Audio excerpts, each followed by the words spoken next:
Kamusta mga kaibigan?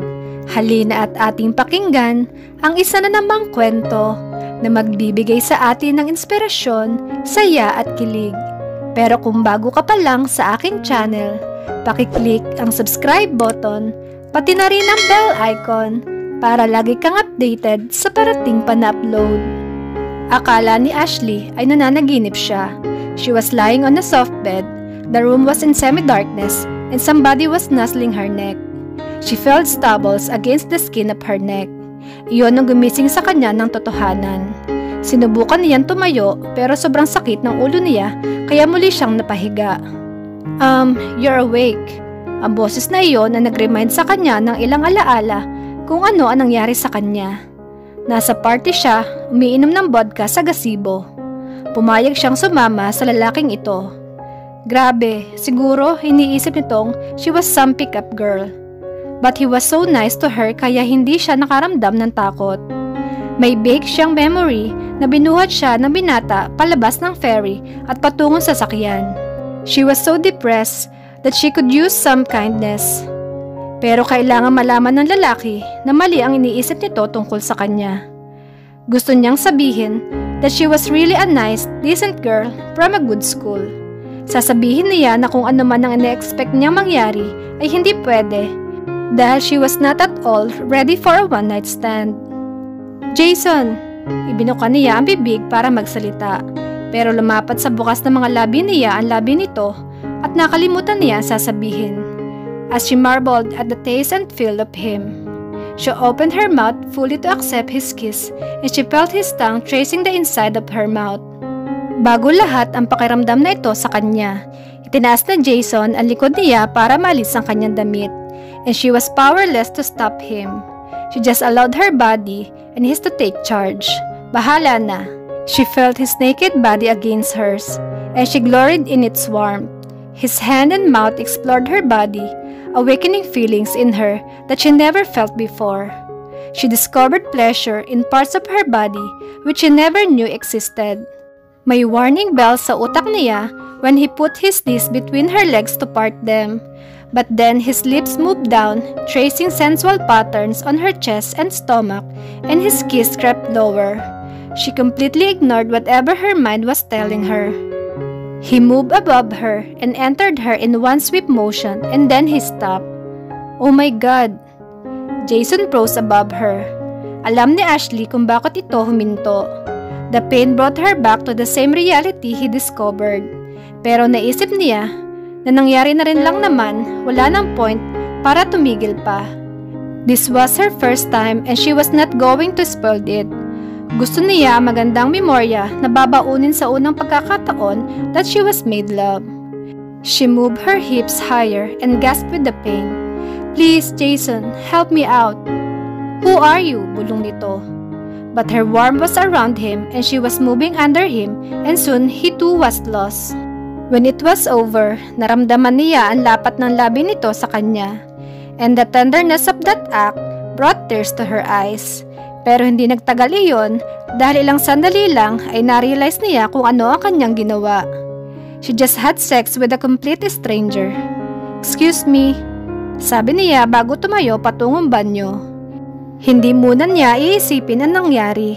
After all, marami sa mga kakilala niya had sex much younger than her, and a lot of them had experienced a one-night stand. But she was not just some other girl. Pumasok siya sa shower para maligo. Hindi niya ginamit ang hot water. Kailangan niya ng malamig na tubig para tiyakin na totoong nangyayari sa kanya ang lahat ng ito. Na hindi lahat panaginip iyon. And for the first time in her life, she had sex and it was with a stranger na ang pangalan ay Jason at hindi niya alam kung anong ipilido. Pagkatapos ng mahabang oras sa banyo, ay napilitan siyang lumabas. Besides, she would have to face him sooner or later. Giniginaw na siya sa loob ng banyo na walang suot kundi ang manipis na tuwalya na nakabalot sa kanya. Nakabukas na ang ilaw nang lumabas siya. Nakaupo ang binata sa kama. Nakatakip ng kumot ang ibabang bahagi ng katawan pero wala pa rin itong pangitaas. Mukhang naghihintay ito sa pagbukas ng pinto ng banyo. Shock registered on his face na makita siya. Ilang taon ka na ba? Iyon ang una nitong naitanong. Humanap siya ng ibang titingnan dahil hindi siya makatingin sa mukha nito. Napailing ang tingin niya sa salamin na naka-install sa isang pader. Nakita niya sa kanyang reflection kung ano ang nakita nito. Basa ang mahaba niyang buhok na nagpe-frame sa isang batang-batang mukha ng isang teenager. At dahil wala na lahat ang sophistication na pinahiram sa kanya na mamahaling damit at parlor, mas mukha pa siyang bata sa totoo niyang edad. I'm 21. Pagsisinungaling niya. Hindi ito nakumbinsi. Tumingin ka sa akin and try again. Sumunod si Ashley sa utos na iyon. Marahan siyang humarap sa kausap. Iyon ang unang view niya sa mukha nito. Sa kabila ng sitwasyon ay naisip niya na no wonder in love si Raymond sa lalaking ito. To describe him as handsome would not enough. Guwapo si Raymond, in a boy next door type ng pagkagwapo. But the man in front of her with his straight nose, sensuous mouth, and firm jaw was all male. And his eyes would be so very beautiful if they weren't focused on her like she was something that had suddenly grown two heads. Naghihintay pa rin ito ng sagot niya sa itatanong. Mas pipiliin pa niyang tumalon sa bintana kaysa umamin. 17. Sinabi na rin niya ang totoo. Oh Lord, I'm sorry, sabi niya. Hindi niya alam kung bakit siya humihingi ng paumanhin. After all, she was the one who lost her virginity. I'm sorry.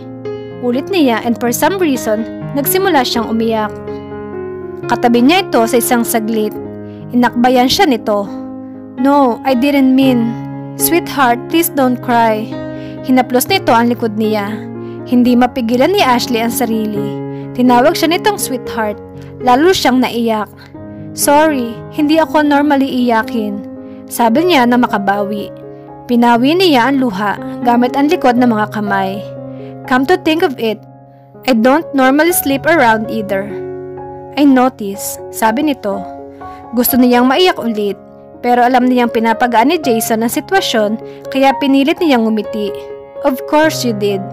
Okay, hinila siya nito para paupiin sa kama.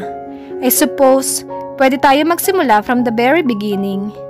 Isinama kita dito, thinking that you were. Nag-alinlangan ito sa sasabihin dahil baka ma-offend. I know, naisip ko na yon. Na-figure out na niya sa reaksyong nakita sa binata na unang iniisip nito na isa siya sa mga babaeng nakikipag one night stand. Or else, iniisip nito na sanay na siya sa mga ganitong arrangement. Yes, so who are you really? Natawa si Ashley sa kagagahan niya bago sinabi ang naisip na sagot. Noong isang araw ay sigurado siya kung sino siya. Kung ano ang kaya niyang gawin o hindi.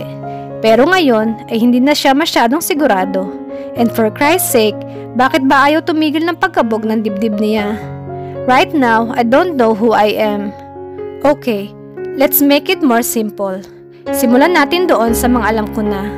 I know that you are Ashley Moira Fernandez, 17 years old. Ano kaya ang kahihinatnan na kanilang ginawa?